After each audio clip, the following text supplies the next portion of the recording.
Hey everyone, it's Adriana and welcome to the first labs reflection video for data structures and algorithms. This is going to be me reflecting on the labs for week 1.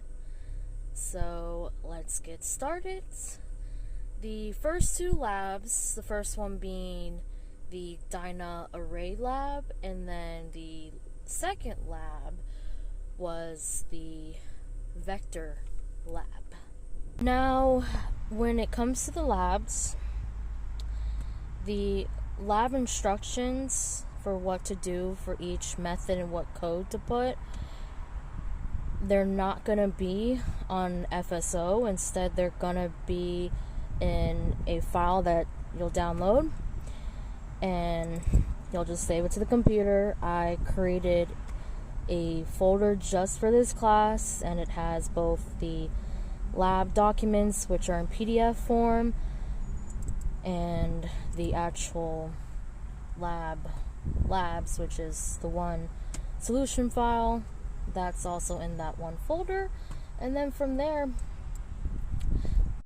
how the labs work for this class is all in one solution file, and you basically have to put in the correct code based off of the instructions in the PDF for that specific lab, and you have to pass the unit tests. So just like in programming 1, for example, you were given the solution file, and then from in there you had to pass the tests. It's a similar structure, except with this class there's a section at the very top of the header file for the lab. It's known as the main toggle section, and it has the hashtag define and then lab 1, whatever lab, and then it has all the methods. And then I noticed certain methods have more tests for them specific methods, and from there you have to, of course, the first one at the very top, it'll say hashtag define and then lab 1, and then the goal is originally it's going to start with a 0, and all you have to do is turn the 0 into a 1 to turn on the unit test. And then one by one, for each method that you're working on, you'll turn the specific unit test toggles from 0 to 1 to turn on that specific test. And if you just do it piece by piece how I did it, and I did that until I got all passes for that specific method, and from there you just continue to move on.